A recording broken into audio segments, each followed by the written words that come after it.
Olá! Hoje nós vamos conversar sobre um exemplo bíblico de compromisso com Deus. Nós vamos estudar a vida de alguém que, apesar de ter uma profissão assim simplória até, uma vida simples, ele ousou obedecer a Deus.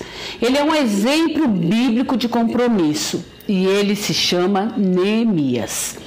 Com a vida de Neemias, nós entenderemos que o comprometimento com Deus inclui o comprometimento com a obra de Deus.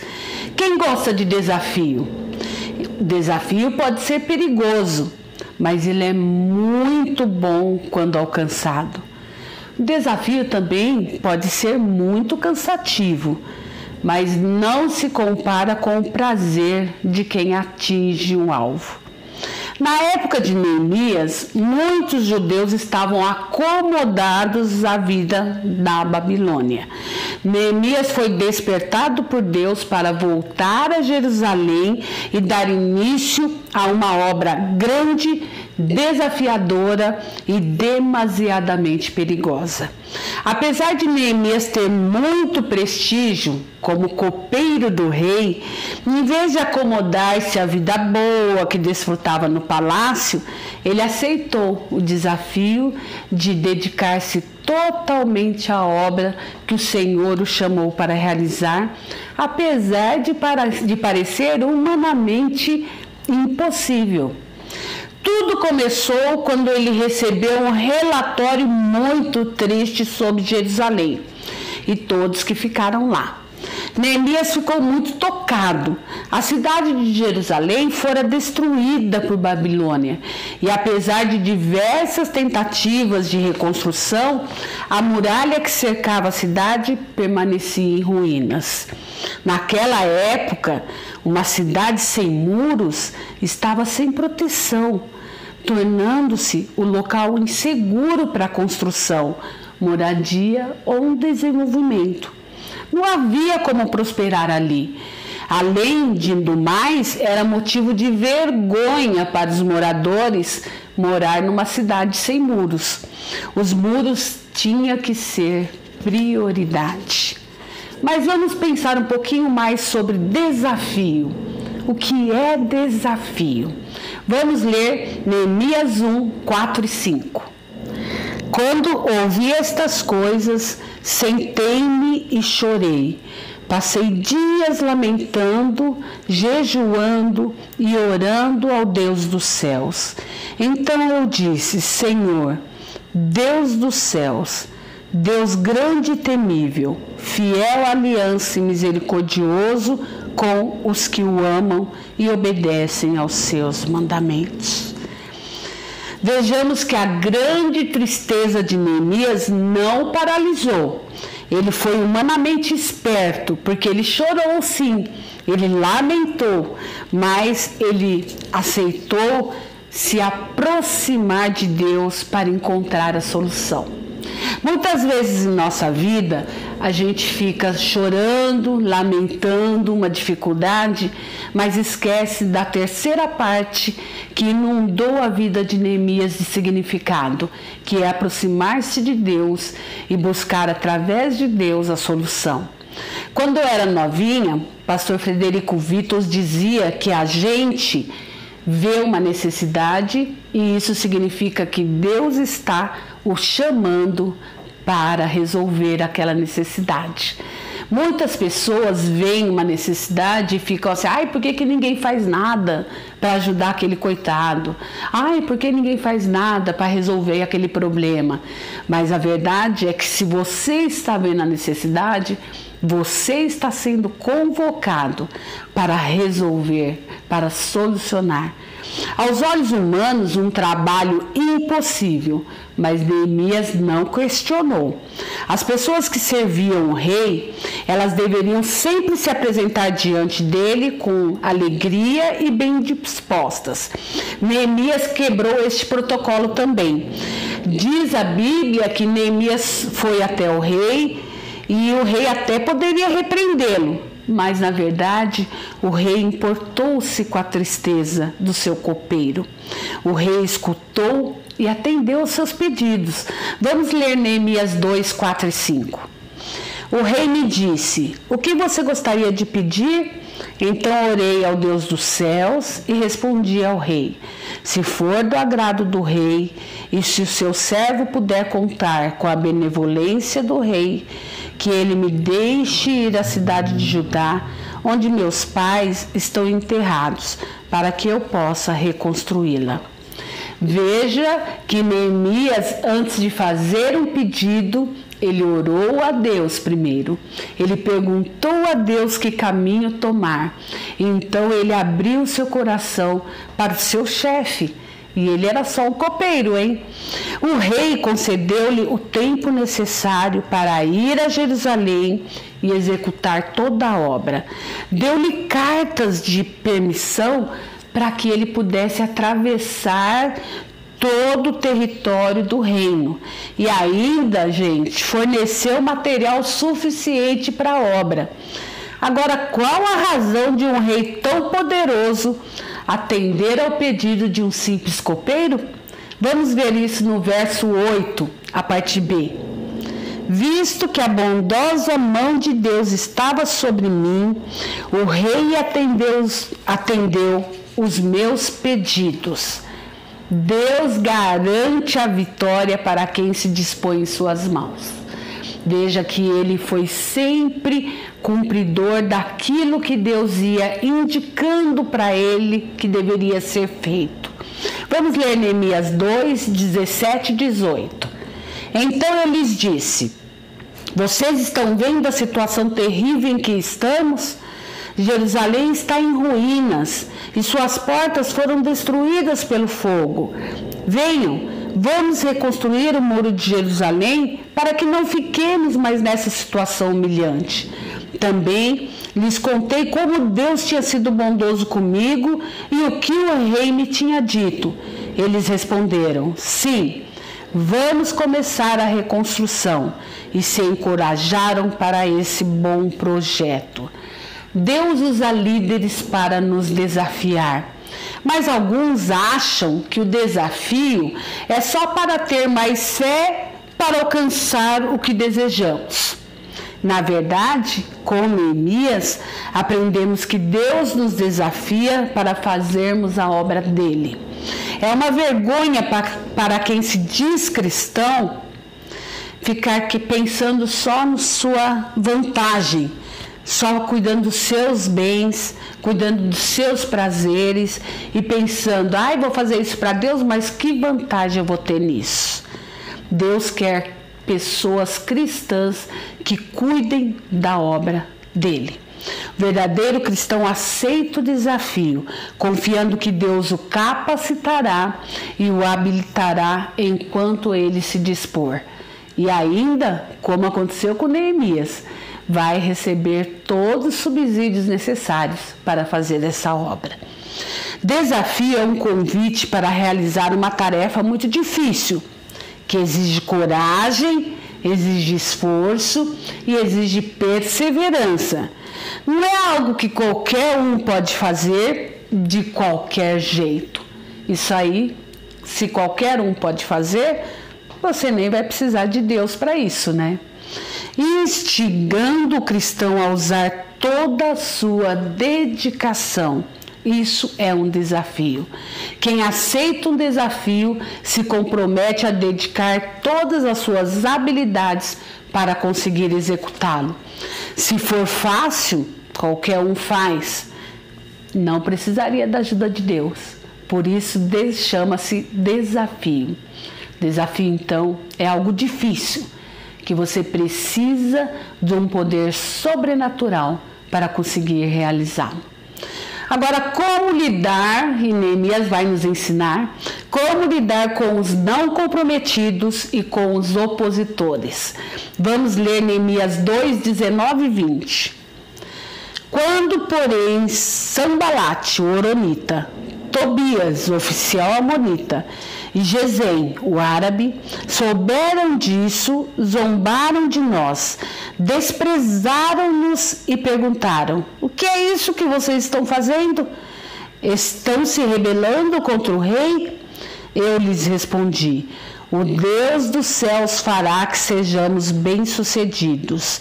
Nós, os seus servos, começaremos a reconstrução, mas no que lhes diz respeito, vocês não têm parte nem direito legal sobre Jerusalém. E em sua história não há nada de memorável que favoreça vocês. É muito comum encontrarmos zombadores quando nos colocamos à disposição de Deus. Essas pessoas nem conhecem a obra e muito menos o Deus da obra. Querem mostrar desprezo, dizendo que isso que estamos fazendo não tem valor. E para piorar, usam de maledicência e ironia contra os que se comprometem com Deus. Mas tudo isso é porque não fazem parte desta obra, não conhecem o Deus da obra. Os não comprometidos sempre existirão e alguns deles se transformarão até em opositores da obra de Deus, se tornando uma pedra no sapato. Mas não devemos desistir e nem nos deixar influenciar se somos cristãos e temos certeza que estamos fazendo a vontade de Deus. Nosso dever é até incentivá-los, motivá-los a participar, mas principalmente orar para que mais cristãos entendam que a obra de Deus é feita por todos. Para vencer os que vão contra, é preciso ter consciência de que Deus está à frente, ter um firme propósito com Deus e não com as circunstâncias. Se você ficar sempre pesando as circunstâncias, você pode desistir porque choveu demais, você pode desistir porque aconteceu alguma coisa errada, que aquela parede despencou da obra. Mas quando você olha para Deus, Deus vai te desafiando a trabalhar apenas com os comprometidos, sejam muitos ou poucos. E por fim, ter discernimento para saber com quem se pode contar. Neemias percebeu isso, porque Deus chama os dispostos e os disponíveis. Não adianta você querer fazer alguma coisa boa em nome de Deus e ficar pensando que, mas ninguém participa, ninguém ajuda, ninguém colabora, ninguém coopera. Isso aí é uma maneira de dizer, não estou muito afim. Então, contar com os dispostos e disponíveis. Gente que não tem vontade de servir deve ser só motivo de nossas orações. Os que se comprometem com Deus serão lembrados por terem feito parte de obra tão grandiosa e deixarão um legado para a posteridade. O texto que nós lemos diz que aqueles opositores, zombadores que estavam indo contra nem seriam lembrados, porque eles não faziam parte daquela obra. No capítulo 3, por exemplo, a gente tem uma lista de pessoas que trabalharam com esmero e com os olhos fixos em Deus. Isso reforça o fato de que Deus valoriza os cristãos servos. E olha que a obra foi longa, cheia de percalços, mas eles não desistiram, estavam firmes no propósito de obedecer a Deus. Vamos ler Neemias 4:4? Ouve-nos, ó Deus, pois estamos sendo desprezados. Faze cair sobre eles a zombaria, e sejam eles levados prisioneiros, como despojo para outra terra. Clamar a Deus é a melhor solução. Ele vai saber o que fazer com aqueles que estão sendo pedra no seu sapato. Quando você encontra opositores, é clamar a Deus que você deve fazer. Não adianta explicar a quem não tem interesse de entender. Normalmente quem está criticando muito, questionando, dizendo que isso aí não vai dar certo, não é uma pessoa que quer entender, é só uma pessoa que quer diminuir aquele trabalho e às vezes até destruir. Vamos ler Neemias 4:9? Mas nós oramos ao nosso Deus e colocamos guardas de dia e de noite para proteger-nos deles. Alguns opositores ou não comprometidos não se vence apenas com oração. É preciso ter atitudes práticas. Veja que eles colocaram guardas de dia e de noite para serem protegidos. Confiar em Deus não pode ser motivo para não pôr trancas em sua casa. Isso alguém já me dizia desde que eu era novinha. Você deve olhar tudo sim, trancar direitinho e crer que Deus está cuidando. Você não deve sair sozinho à noite numa rua deserta ou de um nível assim perigoso. Mas se você precisar, você clama a Deus a proteção dele. Então Neemias mostra que a gente tem que orar sim, mas também colocar os guardas, ou seja, fazer a nossa parte. Vamos ler Neemias 5:7. Fiz uma avaliação de tudo e então repreendi os nobres e os oficiais, dizendo-lhes: vocês estão cobrando juros dos seus compatriotas. Por isso, convoquei uma grande reunião contra eles.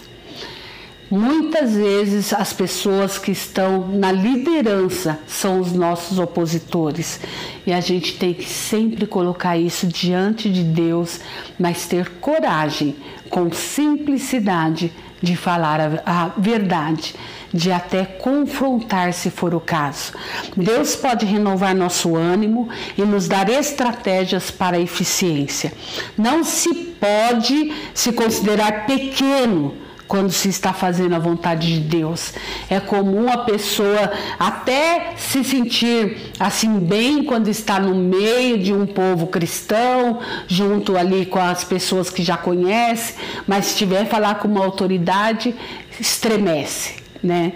A Bíblia diz que se você está indo em nome de Deus, fazendo a vontade de Deus, nenhuma autoridade pode ser maior, melhor ou mais importante do que o nosso Deus. Você deve ter respeito, mas não medo de quem quer atrapalhar, quer seja uma autoridade, quer seja só um igual a você. Vamos ler Neemias 5:19? Lembra-te de mim, ó meu Deus, levando em conta tudo o que fiz por esse povo. Deus nunca se esquece de seus filhos servos. Nós é que às vezes esquecemos dessa verdade. Se o desânimo bater, lembre-se que a obra não é sua, é de Deus. Se alguém for contra essa obra, não está indo contra você, mas está indo contra Deus. Então saiba que Deus sempre lembra daqueles que lhe servem. E para finalizar, vamos ler Neemias 6:16. Quando todos os nossos inimigos souberam disso, todas as nações vizinhas ficaram atemorizadas e abateu-se o seu orgulho, pois perceberam que essa obra havia sido executada com a ajuda de nosso Deus. Ser fiel a Deus é sempre motivo de vitória, mas é uma vitória para gerar um testemunho, e um testemunho que engrandeça o nome de Deus. Essa vitória foi vista por todos e ela também é um motivo de sempre os outros que nem conheciam a Deus entenderem que ali houve a atuação de um Deus poderoso. Não só de mais um deusinho, mas um Deus que fez uma grande obra, até vamos dizer um milagre, através das mãos dos seus servos. Se está buscando satisfação pessoal, não está fazendo a vontade de Deus. Então, não busque reconhecimento pelo que você faz, mas busque sempre Deus ser engrandecido através do que você faz. Lembre-se, Deus não precisa de nós, mas quer nos dar o privilégio de participar. Sempre haverá pessoas capazes de boicotar seu compromisso para desanimá-lo. E por fim, para enfrentar esses ataques, pense que é Deus que está sendo atacado e não você pessoalmente. Mantenha-se firme e tenha discernimento em saber com quem se pode contar. Diante de tudo isso, eu gostaria de perguntar a você de novo: você tem um comprometimento ou não tem um comprometimento com Deus? Elogia o empenho dos que estão trabalhando e se dispõe a colaborar de alguma forma, ou só fica na torcida para dar errado, para você ter razão, ou então que eles consigam sozinhos? Quem fica só na torcida não é participante. Que Deus encontre mais cristãos em tempo integral para fazer a sua obra na terra. Amém?